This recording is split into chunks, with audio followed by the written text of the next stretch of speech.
gonna see how this goes. I don't know what to. We'll see. Just gonna. Hey, we're figuring it out together.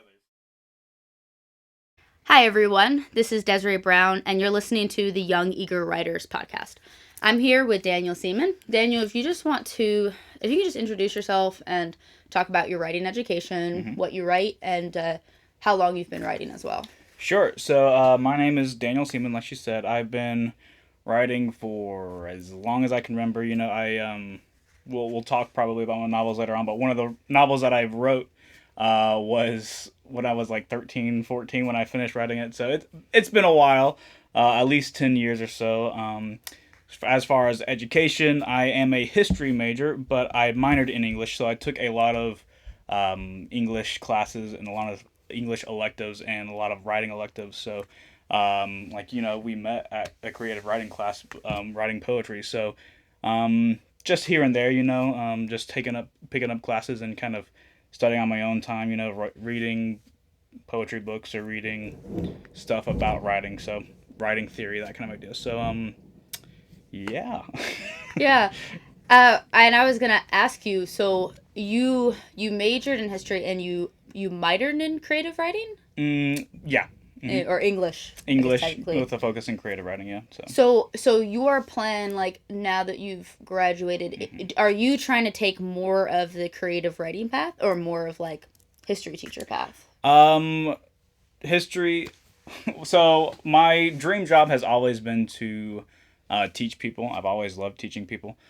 So I would like to someday become a history professor who writes on the side. So that's kind of my, my hopes and aspirations and what I'm going for right now. So, yeah.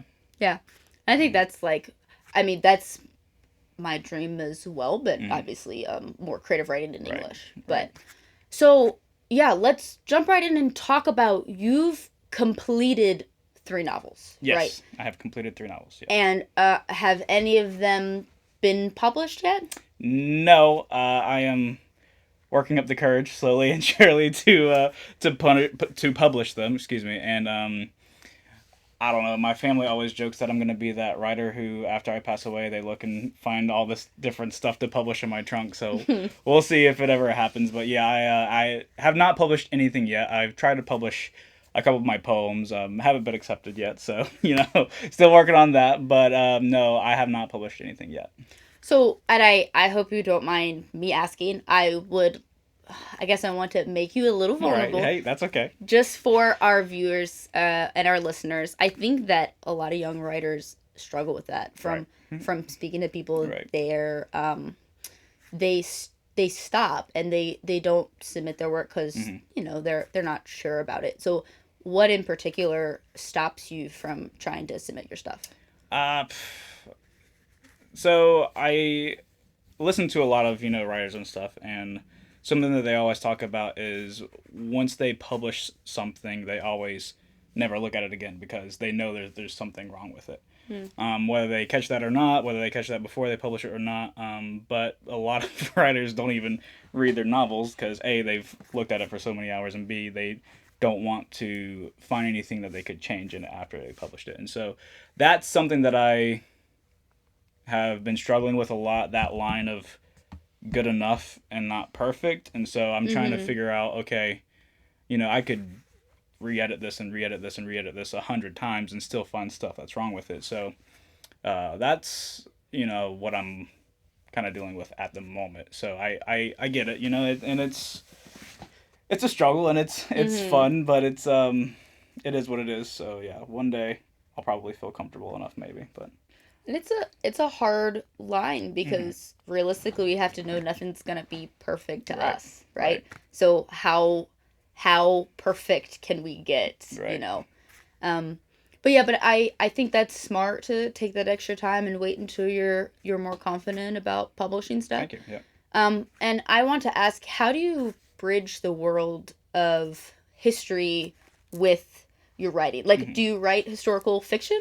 I don't write historical fiction. I write a lot of fantasy.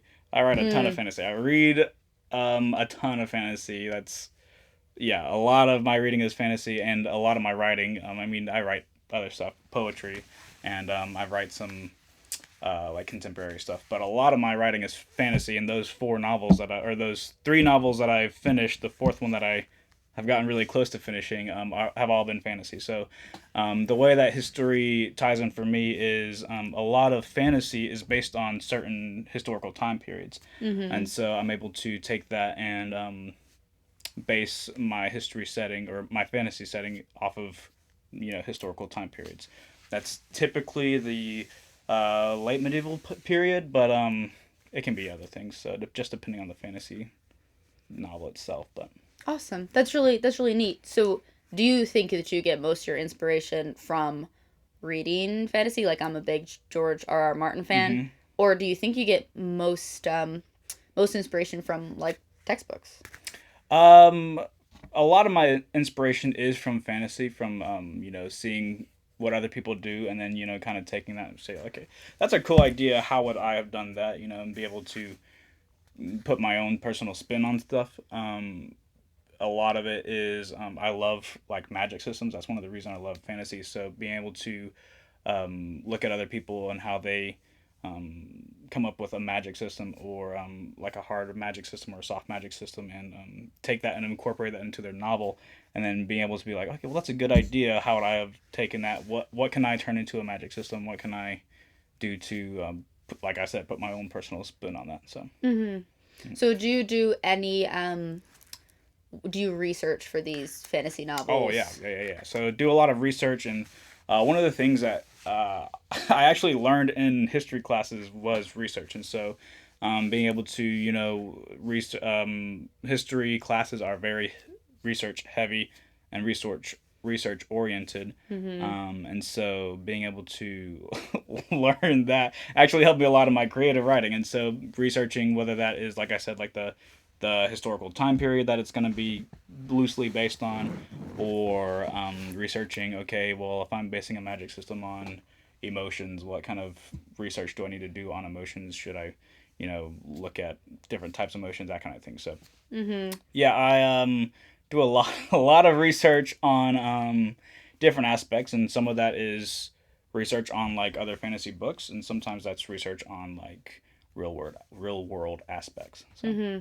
So for young writers who are kind of maybe like filling up their Google search with all of this super, crazy things Right. that you have to delete later, what's your advice to that? Maybe like the easiest way, or how to find credible work.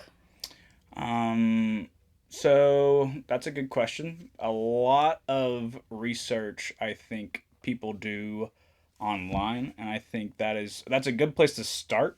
But the best research that I've found has always been in physical books, whether that's from the library, from the school library, whatever. So my advice would be to look online for a place to get started, and a place to find where to start researching, and then I go out into the real world. And as writers, sometimes Yeah. the stereotypical like social interaction avoidance, but go out there and do some some physical work, and start looking through your library and look through their indexes. And your libraries are great resources to find research opportunities. So Yeah.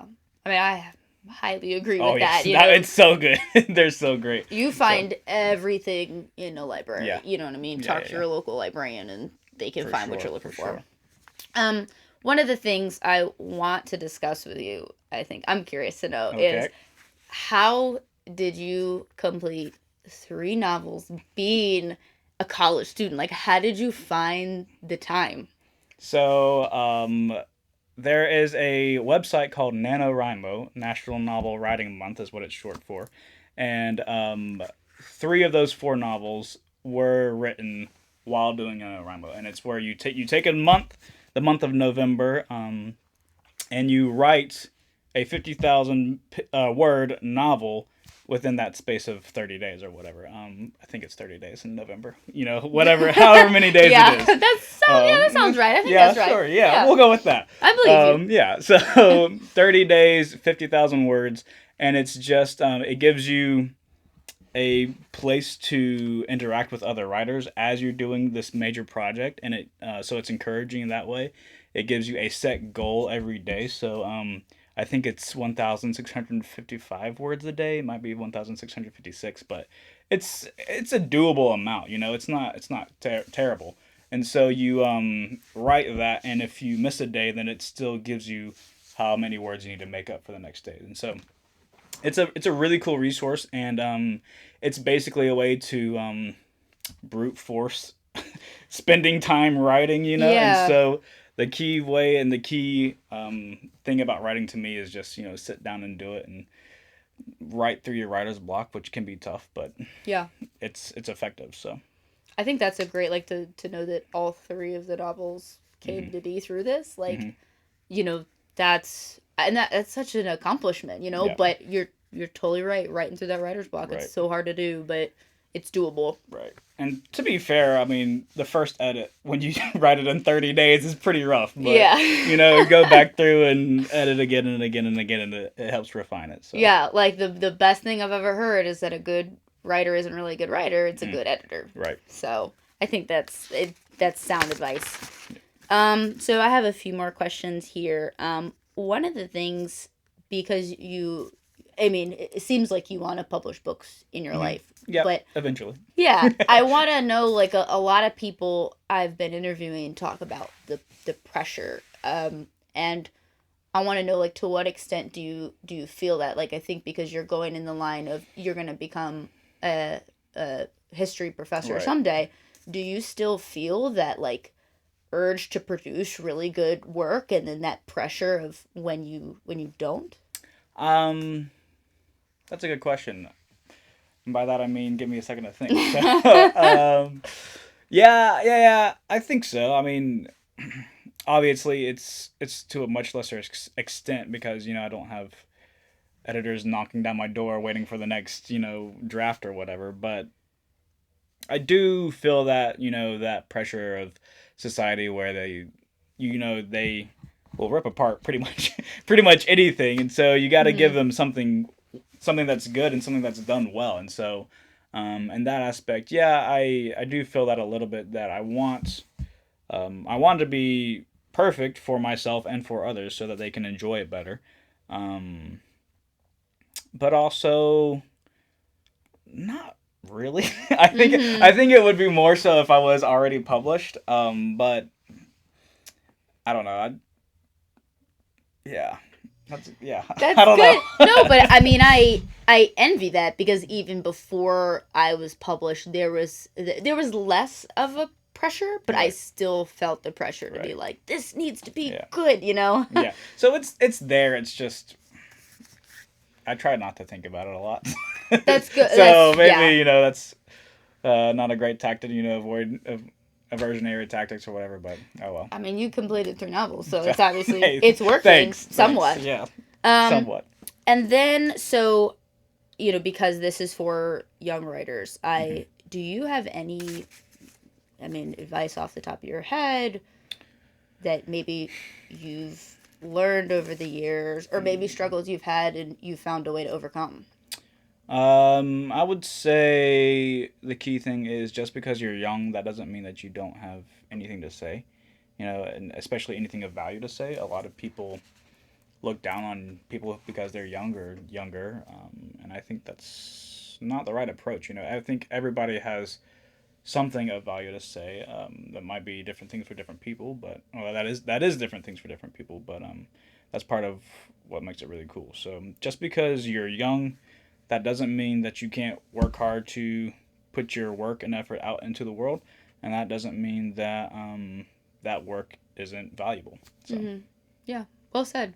I agree with that. And more and more like established writers are saying the exact same thing. Yeah. They're reaching out to people and they're like, you have plenty to say by the time you're, 15, 16, 17, who cares? By 12, you have something to write about. So at the end of every podcast, I try to ask my writers fun, sometimes hard question. Oh, great. It's just a fun question. And for you, I wanted to ask you, if you could time travel, Oh, to any period or time or date okay. or place, wherever, where would you go?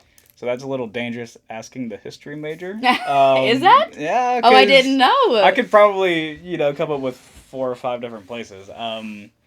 My favorite two periods in history were the late medieval period, which I've already mentioned, and the revolutionary period, the revolutionary age. And so that is 1250 to 1500 and 1775 to 1850 respectively. And so Thank you for clarifying, by you're the one way. of those. You're welcome. I You're needed welcome. that. Yeah, so you're welcome. So either one of those, I think either of them would be very, very cool to see. I'd probably lean more towards the revolutionary period just because that's where a lot of stuff that we consider to be like modern beliefs started to really, really take place and change society and culture and politics. Hmm. And so probably that's where I would go. But I don't know. Everybody loves like the Middle Ages, so maybe Mm-hmm. the late medieval period too. But we'll see. I'll let you know when I finish my time Okay. machine, and Okay. we'll Well. get that going. Yeah. Hey. Well, then we'll go to both, right? Yeah, So, exactly. cool. Daniel, I want to thank you for allowing me to interview No you. problem. I had fun. Yeah, me too. This was Good. great. Good. To all my young writers out there, if you liked this episode and you want to hear more, you can find more at youngeagerwriters.org. Thank you. If you're interested in listening to the full version of this interview, you can find it at youngeagerwriters.org.